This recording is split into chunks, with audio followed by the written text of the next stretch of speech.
जय श्री कृष्णा। कैसे हैं आप लोग फ्रेंड्स। आज की चर्चा काफ़ी महत्वपूर्ण होने वाली है। आज हम चर्चा करने जा रहे हैं ऐसी ग्रह की जो हमारे लिए जीवन में काफ़ी लाभ की स्थितियों को निर्मित करता है। हमारे जीवन में प्रत्येक ग्रह जो होता है अपने अपने कारकत्वों को निभाने का कार्य करता है।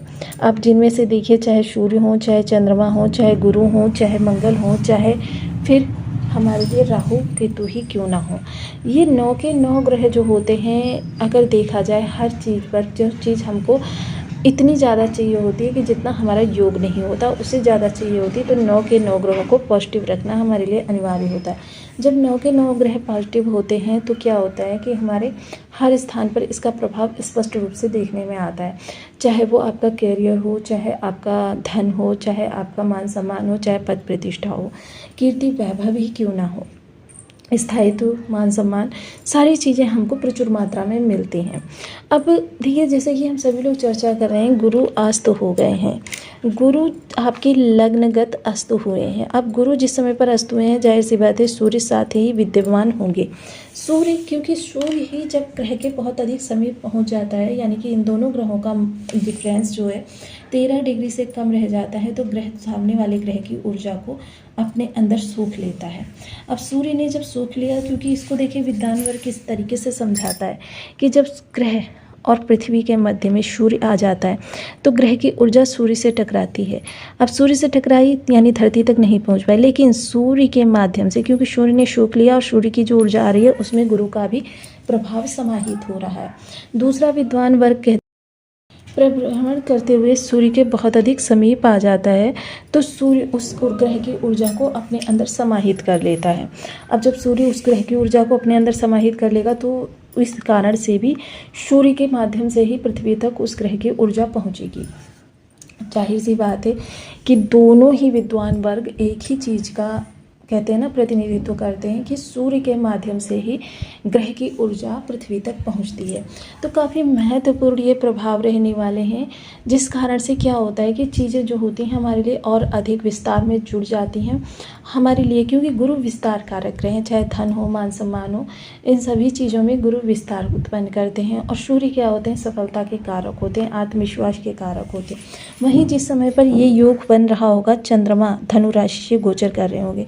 अब देखिए, एक तरीके से देखा जाए गुरु और चंद्रमा ने राशि परिवर्तन नामक राजयोग का भी निर्माण किया, लेकिन आज हम राशि परिवर्तन नामक राजयोग की चर्चा ना करते हुए इस समय हम चर्चा अन्य करने जा रहे हैं। तो बने रहे हमारे साथ इस वीडियो में एंड तक, आपको बहुत कुछ जानने के लिए मिलेगा। वीडियो बहुत ज्ञानवर्धक होने वाला है। यदि आपके लग्न में 4 नंबर बना हुआ है तो ये राशिफल आपके लिए है। यदि कुंडली में कहीं भी चंद्रमा के साथ 4 नंबर बना हुआ है तो ये राशिफल आपके लिए। कुंडली ना होने की स्थिति में आप इसे नाम राशि से भी देख सकते हैं। यदि अभी तक आपने अपने इस चैनल को सब्सक्राइब नहीं किया है तो प्लीज़ सब्सक्राइब कर लीजिए, वीडियो को लाइक कर दीजिए, चैनल को शेयर कर दीजिए।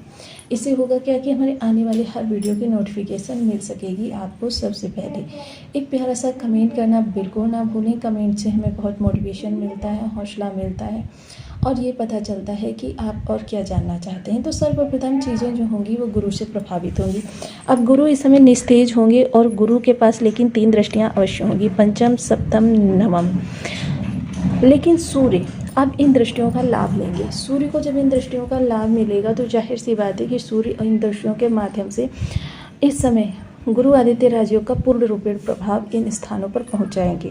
सर्वप्रथम देखिए, आपकी नेतृत्व क्षमता का विकास होगा। आपके अंदर एक ऐसी शक्ति का विकास होगा जो जहां भी आप जाएंगे वहां आपके मान सम्मान को, या आपसे उच्च वर्ग के जो अधिकारी हैं या शासन प्रशासन के लोग भी हैं, वो भी इस समय आपकी बातों से प्रभावित हुए बिना नहीं रह सकेंगी। चीज़ें आपके लिए और अधिक बेहतर स्थिति में निकल कर आती हुई देखी जाएंगी।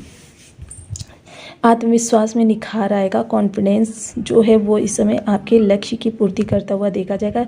विचार एक राजा के समान रहने वाले हैं, चाहे बिजनेस के लिए सोचा जाए या फिर जॉब के लिए सोचा जाए। इस समय राजा के समान सोचते हुए देखे जाएंगे। ग्रोथ को इस समय बहुत ज़्यादा महत्व देते हुए आप इस समय दिखाई देंगे। वहीं दूसरी चीज़ इस समय जो हमारे सामने निकल कर आने वाली है वो रहेगी हमारी संतान का कैरियर। संतान का कैरियर इस समय सही स्थिति को पकड़ता हुआ देखा जाएगा। हालांकि अगर स्थिति नहीं भी बदली तो इस समय आपको क्या होगा, निवारण प्राप्त हो जाएगा समस्या का। अब जब समस्या का निवारण प्राप्त हो जाएगा तो जाहिर सी बात है कि चीज़ें हमारे लिए फिर से एक नए प्रभाव को प्रसारित करेंगी। वहीं दूसरी ओर देखिए लव लाइफ के लिए थोड़ा सा यहाँ पर आपको अहम से बच कर रहना होगा। अपने अहम टकराव से अगर आप इस दौरान बचे रहेंगे तो फिर आपके लिए लाभ बढ़ता ही चला जाएगा। थोड़ा सा इस समय पर अगर देखा जाए तो आपको अपने दाम्पत्य जीवन में भी अहम को बचा कर रखना है। जितना ज़्यादा इस समय अहम से बचकर रहेंगे उतनी ही विषम परिस्थिति से बचे रहेंगे। देखिए हालांकि रिश्ते ब्रेक की स्थिति में तो नहीं जाएंगे, लेकिन हाँ रिश्तों में थोड़ी सी तुनक मिजाजी बनी रहेगी, थोड़ा सा मिसअंडरस्टैंडिंग बनी रहेगी। सूर्य राजा है, राजा के अंदर अहम होता है, अपनी बात को मनवाने की चाहत होती है, एक रिस्पेक्ट की चाहत होती है। आपको इस दौरान थोड़ा सा रिश्तों में समझौता करना पड़ेगा।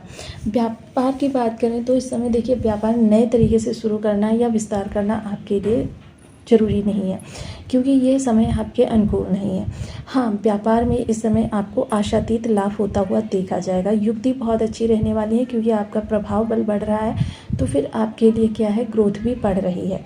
वहीं नवम दृष्टि भाग्य पर जा रही है, तो भाग्य का विशेष योगदान आपको मिलेगा। भाग्य इस समय बढ़ चढ़कर आपकी मदद करती हुई देखी जाएगी और भाग्य की प्रत्येक विषम परिस्थिति का इस समय आप सामना कर सकने में सक्षम होंगे।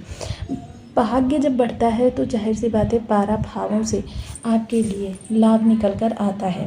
हर जगह आपको दैवीय शक्ति की दैवीय कृपा मिलनी प्रारंभ हो जाती है।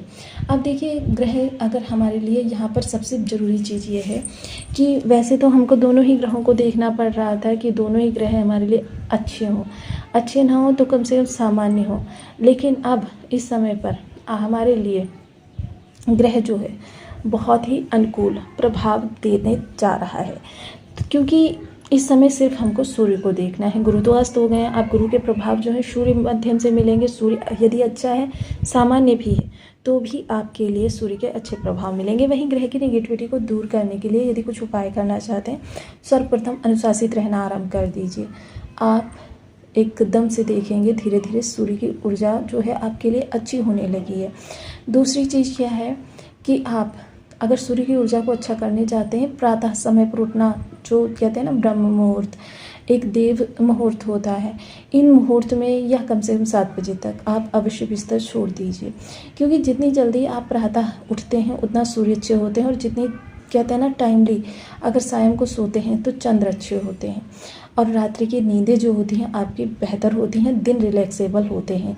तो आपको वीडियो कैसी लगी मुझे कमेंट बॉक्स में जरूर बताएं। चैनल पर न्यू है तो प्लीज़ वीडियो को लाइक शेयर, चैनल को सब्सक्राइब करना बिल्कुल ना भूलें। मिलती हूँ नेक्स्ट वीडियो में, तब तक के लिए नमस्कार। अपना ध्यान रखें, स्वस्थ रहें, मस्त रहें।